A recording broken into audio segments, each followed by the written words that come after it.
Okay, this is part three. I'm assuming, I hope.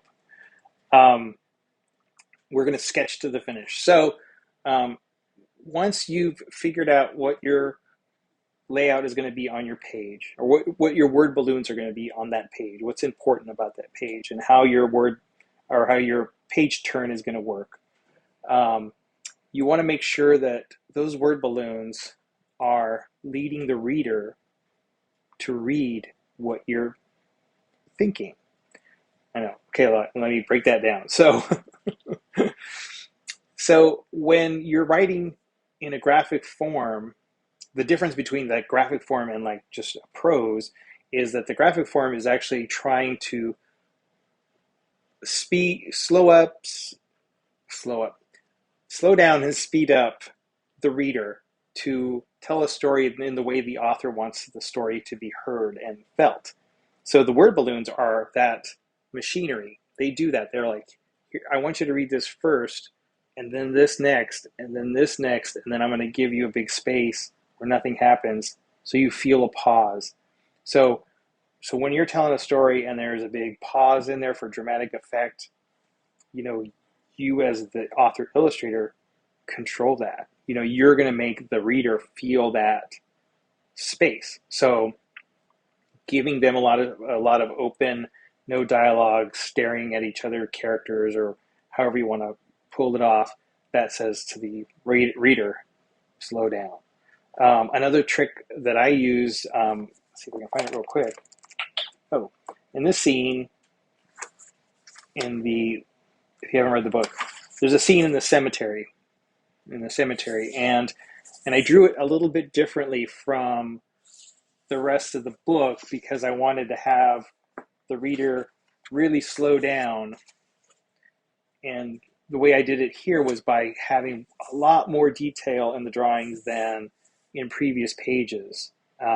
Hopefully, letting the reader know that there's going to be a lot of tension, a lot of density to this page. So there's going to be, I'm going to ask the reader slow way down here. And in some of the other spots where it's straight up comedy, I think this page, there's a lot less visual information, right? So so when you start setting up these pages with your illustrations and your word balloons, you have to be cognizant of that. You're trying to herd the reader to somewhere, that you want them to go.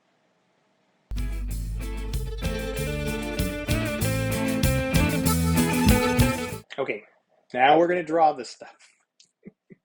See how long it took to get to this part? I know it took too long, but we get to the drawing part, and I'm going to show you kind of this time lapse thing of how I drew. For my book, for this book, and I can't even tell you how long it took to do the book because it was during the pandemic, and I don't know what days and time meant during that time. So I'll show you this time lapse of what I was doing. What I like to do is I like to um, use a kind of this blue gray, like blobby system where I just draw in shapes around those word balloons that we were talking about that are so important. And I just try to figure out like where characters are going to be, what's going to be light, what's going to be dark. There's just a lot of just kind of mushiness to that process. I just kind of just gooey, gooey, gooey, gooey. And once I get kind of how I think everything's going to fit and what I think it's going to look like, then I start sketching on top of that. Really, again, really roughly, trying to figure out what my characters are going to be doing, what their expressions might be, and then on the third pass, I do a much tighter pencil, and I do a color pass or it's kind of a shading pass where I just shade parts of the faces and the backgrounds and stuff like that, and that's uh, just to get across to my editor what is going to happen on that spread. So that's information for her, and then information for me for later when I go back to fill in the color. I'll know kind of this is where the sun's coming from, this part's in shadow, and so on. Next, we're going to move it on to the inking process. So once this is all kind of figured out in the pencil form, the inking process is super fast for me. I try to do it as quickly as possible. I try not to spend a whole lot of time thinking about it because hopefully I had already thought about everything before that. So I get to the inking process. I do it on this is the iPad Pro with Procreate. And the reason I use that is because it could mimic the pen work I used to do on pen and ink on paper. I was able to kind of figure out the jitteriness of my pen and program it into this thing, and it's just magical. And it's so great because it's very easy to edit, very easy to erase, very easy to duplicate, and so it's a wonder. So once I inked it here, I transfer it over here. And this is Photoshop on a Cintiq.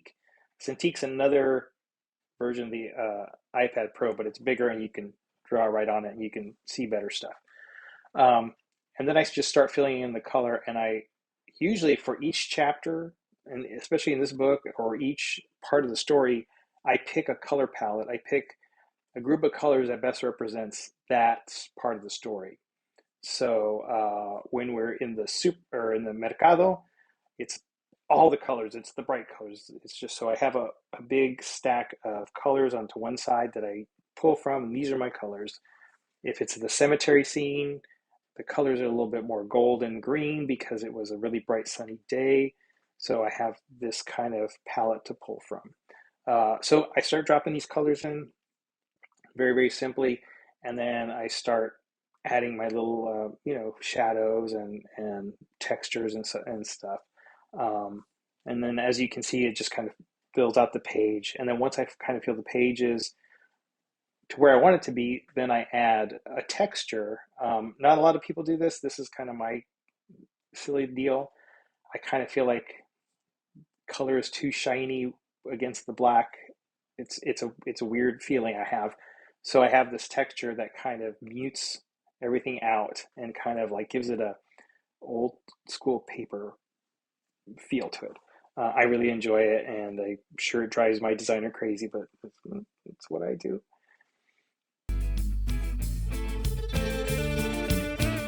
Okay, so that's how I did my book.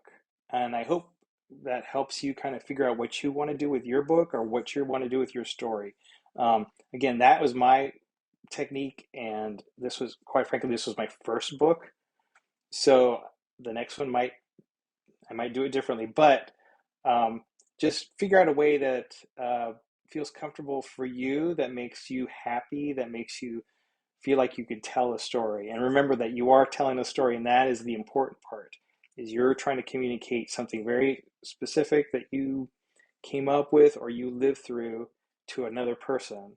And so always remember that's the most important part about it. All the bells and whistles really don't do a whole lot to tell your story. It's just the sincerity of what you're trying to say and where it's coming from. And that goes from memoir to action adventure to spy to romance. It's just like, if you're sincere and you're telling the best story that's coming out of you the best way you possibly can, people are going to dig it. They're going to like it, and they're going to be like, tell me more stories.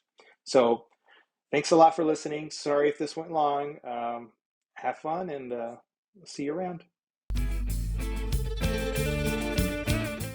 Okay, hi, it's me again. Just one last thing.